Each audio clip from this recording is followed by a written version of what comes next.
welcome to First Chapter Friday. My name is Lucy, and the book that I will be reading, the first chapter of today, is a young adult novel. It's called I'll Be the One, and it is by Lyla. This book was written in 2020, and it is the story of Sky Shin, who is a 16-year-old Korean American who, at the beginning of the book, is trying out for a reality TV show which will take her, if she gets in, to Korea to be part of a K-pop band. So the reality TV show is being created around this competition to create a new K-pop band. To enter into this competition, Sky has the choice to audition in vocals or dance or both. Most people choose one, but Sky is choosing both, despite being told by everyone, even her mother, that she should just do vocals, not dance, because what she's told is that fat girls shouldn't dance. Sky does not have the typical female body that's seen in the K-pop world, where being tiny is really prized, and her size makes her stand out. She's very confident in her dance skills, and she's worked really hard to be body positive, and so she is not going to let that stop her from trying out. So this book is really about that competition and what Sky faces, including fat-phobic judges and viewers.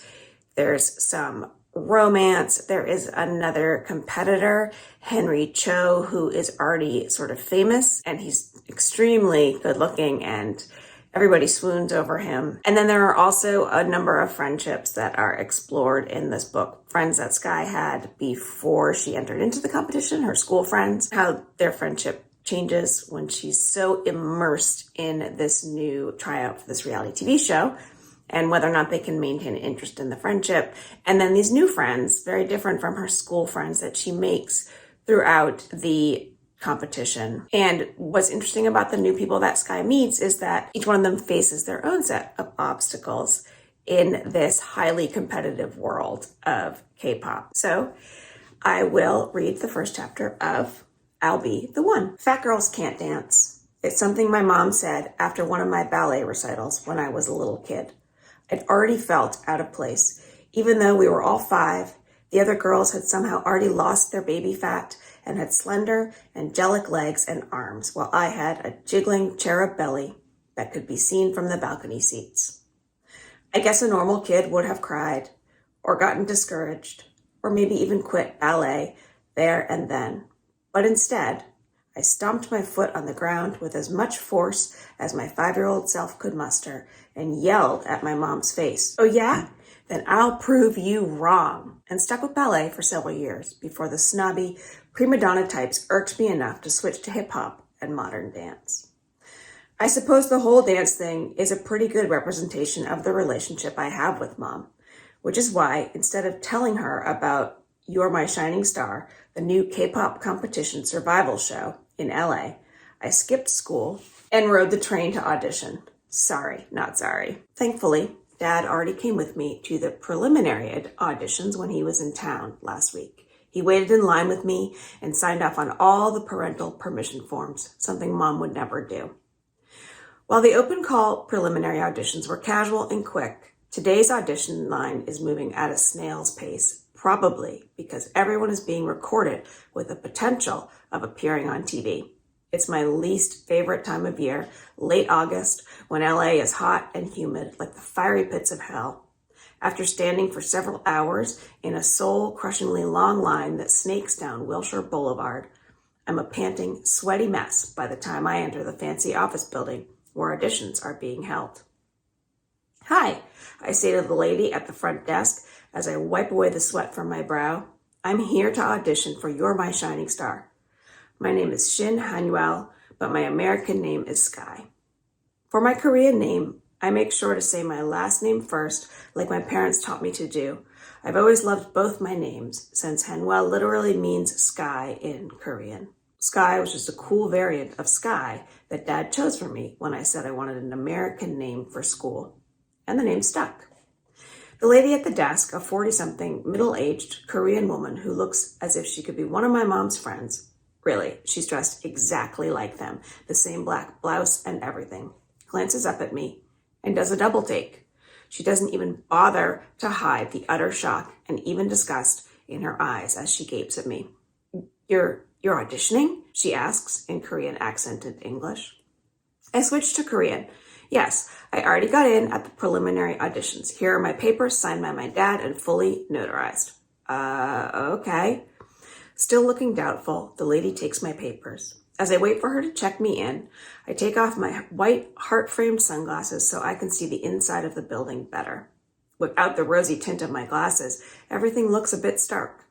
The building itself looks pretty old, like it was built in the 1920s, but nearly every inch of the lobby is decorated with the brightly colored posters of celebrity judges and the LED Samsung HD TVs looping the promo video for You're My Shining Star. The judges are the usual bunch. Jang Bora, a now retired member of Lovey Dovey, one of those OG K-pop groups from the 90s. Park Tae-suk, the creator of You're My Shining Star and the founder of a top entertainment company in Korea. And Gary Kim, a Korean-American rapper who's big in the LA Koreatown scene. My skin practically buzzes with excitement over the fact that I'm about to see the 3 celebrities in person. During my audition, in just a few minutes, I'm going to be so close to the judges that I'll be able to see their pores, if they even have any pores. My mom always says that Korean celebrities pay extra attention to their skin because HD screens pick up everything. I don't watch enough Korean TV to know this, but I make a mental note to see if she's right when I walk into the audition room. Although You're My Shining Star definitely isn't the first K-pop competition to have global auditions. It's the first to hold auditions exclusively in America. I can never get over how big K-pop is now.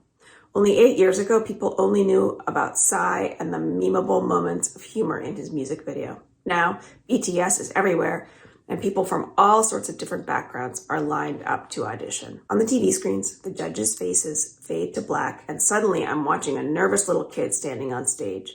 Her hair is up in curly pigtails, and she's wearing a bright yellow SpongeBob SquarePants t-shirt. The crowd laughs and says, "Aww," at her, or at least they do until she opens her mouth and bursts into a soul-crushingly good rendition of Adele's Hello. "Holy crap," says someone standing in line behind me. "You've got to be kidding me. We have to compete with that?" says someone else. I shudder. No one mentioned that we would have to watch the other auditions as we waited in line.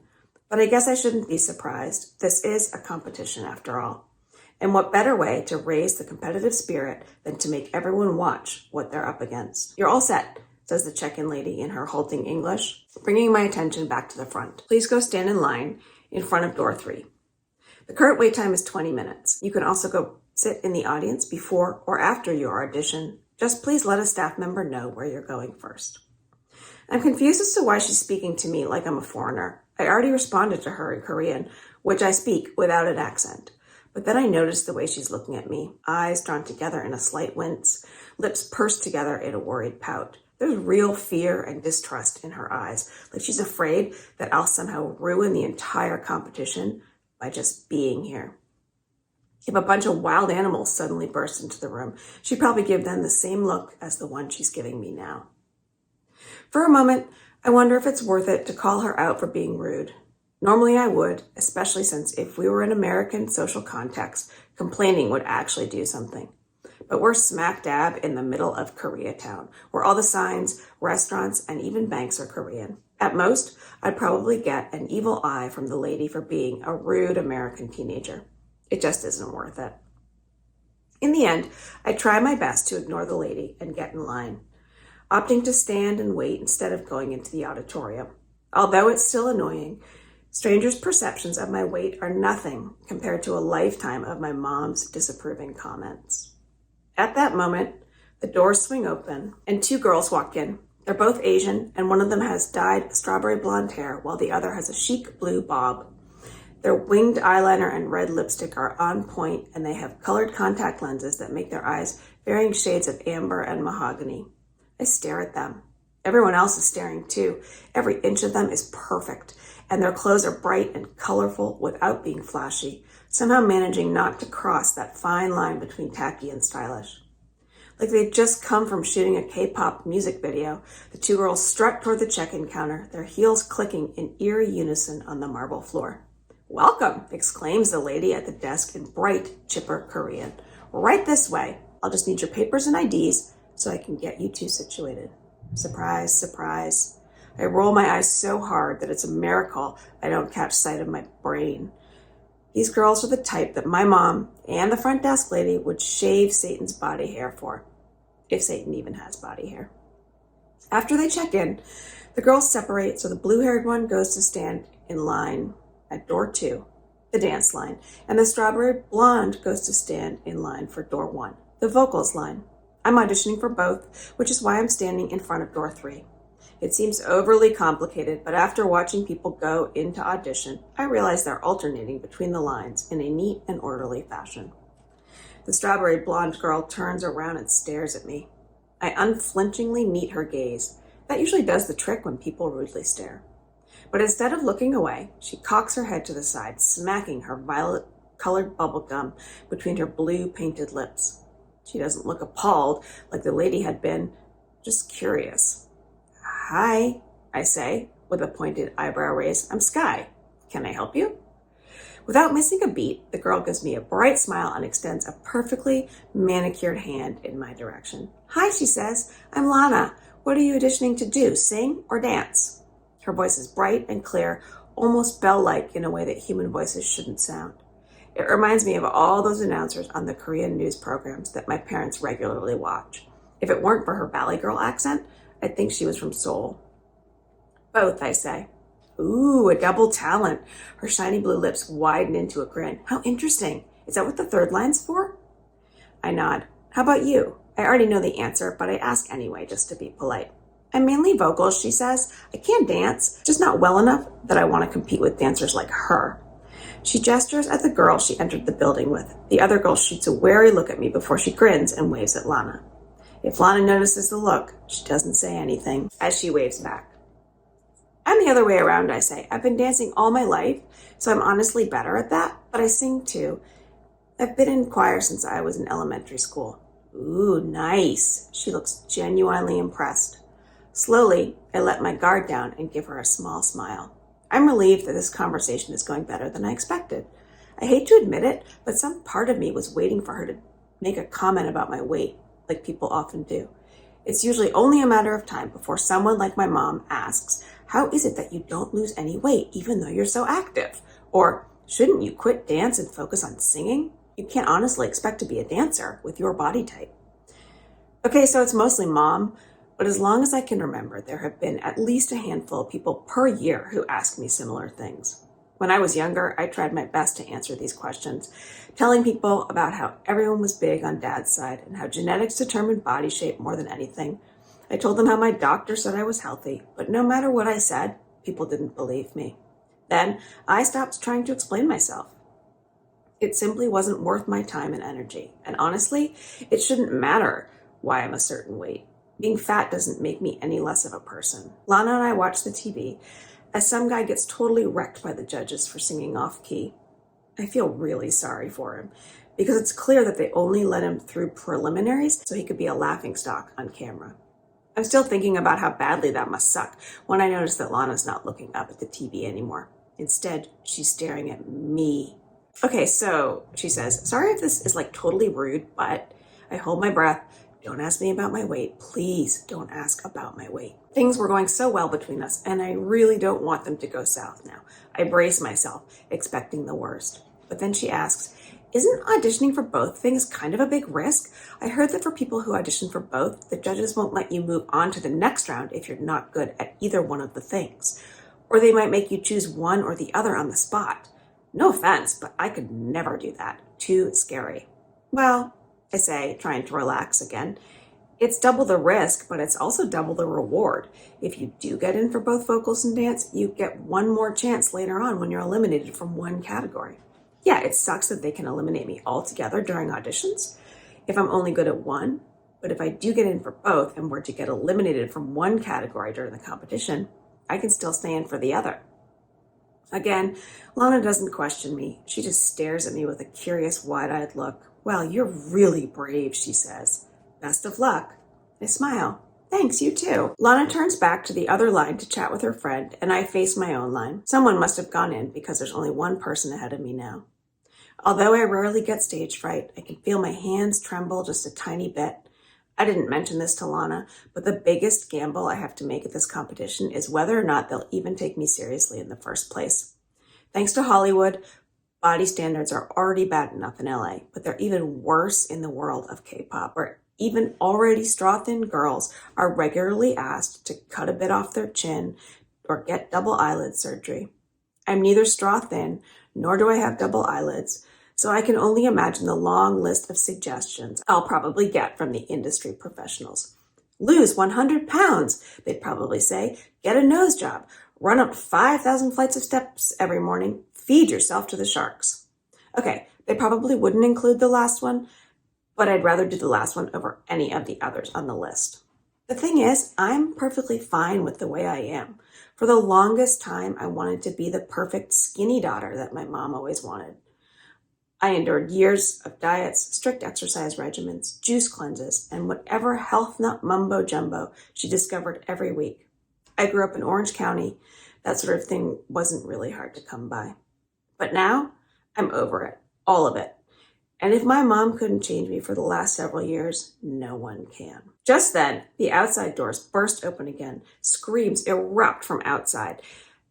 And I half expect some bizarre tornado to come rushing into the building. But instead, a massive, almost 7-foot-tall bodyguard, dressed in a full suit and shades, steps in, holding the door for someone.